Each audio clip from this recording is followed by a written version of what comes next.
आक्रामक और डरावनी चेतावनी ने पूरी दुनिया को हिलाकर रख दिया है। पनामा नहर अब बना महाशक्तियों का संतुलन का केंद्र। सुपर पावर्स का खूनी खेल, अब मचेगी तबाही। समंदर के संकरे रास्ते पर लिखा जा रहा है महाविनाश की स्क्रिप्ट। पनामा नहर के चीनी चक्रव्यूह पर अमेरिका का वार। वाशिंगटन में खतरे का सायरन, ट्रंप ने दी महाचेतावनी। पनामा नहर पर चीन का खूनी पंजा, गुस्से में डोनाल्ड ट्रंप। पनामा नहर समंदर का वो रास्ता जहां से दुनिया का अरबों का व्यापार गुजरता है, वो रास्ता जिसे अमेरिका कभी अपनी जागीर समझता था, आज उसी पनामा नहर पर जंग के हालात बन चुके हैं। अमेरिकी राष्ट्रपति डोनाल्ड ट्रंप की हालिया आक्रामक चेतावनियों ने पानी के इस टुकड़े पर अब अमेरिका और चीन के बीच आर पार की लड़ाई शुरू हो चुकी है। ट्रंप ने दुनिया के सामने आकर खुलेआम ऐलान किया है कि चीन इस रणनीतिक जलमार्ग को निगलने की कोशिश कर रहा है और अमेरिका हाथ पर हाथ धरे नहीं बैठेगा। इस एक बयान ने दुनिया को तीसरे विश्व युद्ध के मुहाने पर लाकर खड़ा कर दिया है। हर साल हजारों मालवाहक जहाज इस नहर से गुजरते हैं। एशिया से अमेरिका और यूरोप तक पहुंचने वाले कंटेनरों का बड़ा हिस्सा इसी रास्ते का इस्तेमाल करता है।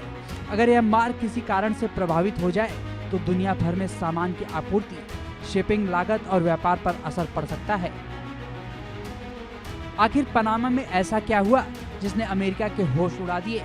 पनामा पर चीन की कोई फौज तैनात नहीं है, न ही वहाँ ड्रैगन के टैंक चल रहे हैं, लेकिन चीन ने जो खेल खेला है वो बंदूक की गोली से भी ज्यादा खतरनाक है।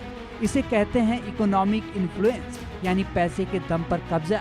जहां गौर से देखिए, पनामा नहर के दोनों सिरों पर स्थित दो सबसे महत्वपूर्ण बंदरगाह बाल्बोआ और क्रिस्टोबर, इन दोनों पर राज करती है हांगकांग की एक दिग्गज कंपनी सीके हचिसन होल्डिंग्स। यानी पनामा नहर में कौन घुसेगा और कौन निकलेगा, इसकी चाबी अप्रत्यक्ष रूप से बीजिंग के पास है। हालांकि पनामा नहर का संचालन पूरी तरह पनामा नहर प्राधिकरण यानी ACP के हाथों में है। यही संस्था इस पूरे जलमार्ग का प्रबंधन करती है। साजिश की शुरुआत हुई थी साल 2017 में, जब पनामा ने ताइवान से मुंह मोड़कर चीन के साथ राजनयिक रिश्ते जोड़े थे। इसी के बाद पनामा को चीन के उस बेल्ट एंड रोड इनिशिएटिव के चक्रव्यूह में फंसाया गया, जो छोटे देशों को कर्ज के जाल में दफन करने के लिए बदनाम है। चीनी कंपनियों ने पनामा में पुल बनाने, कंटेनर टर्मिनल खड़े करने और बुनियादी ढांचे के नाम पर अरबों डॉलर पानी की तरह बहाए। अमेरिका देखता रह गया और देखते ही देखते पनामा नहर का दूसरा सबसे बड़ा यूजर चीन बन गया। आज पनामा की अर्थव्यवस्था ड्रैगन के इशारों पर नाचने को मजबूर है। यही वो बात है जिसने डोनाल्ड ट्रंप के खून को खौला दिया है। साल 1999 तक पनामा नहर पर अमेरिका का सीधा और पूरा कंट्रोल था, लेकिन अब अमेरिका को अपनी नाक के ठीक नीचे रणनीतिक असुरक्षा की गहरी खाई दिखाई दे रही है। ट्रंप को डर है कि अगर आज चीन को नहीं रोका गया तो कल को चीन इस वैश्विक व्यापारिक मार्ग का इस्तेमाल अपनी मिलिट्री ताकत बढ़ाने और अमेरिकी नौसेना की घेराबंदी करने के लिए करेगा। ट्रंप की खुली चेतावनी ने पनामा सरकार को भी डरा दिया है, जिसके कारण अब पनामा और चीन के रिश्तों में दरारें पड़ने लगी हैं। हालांकि चीन बार बार कह रहा है कि उसका निवेश पूरी तरह व्यावसायिक है।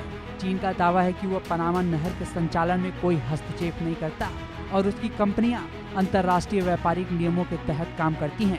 लेकिन इतिहास गवाह है, ड्रैगन पहले पैसे देता है, फिर जमीन लेता है और अंत में वहां अपनी फौज खड़ी कर देता है। श्रीलंका का हबनटोटा बंदरगाह इसका सबसे बड़ा उदाहरण है।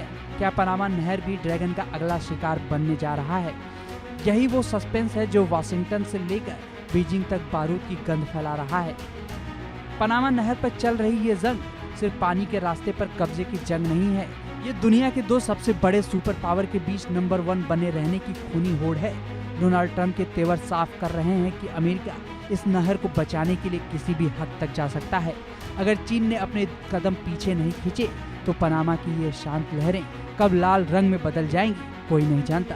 Bureau report, India news.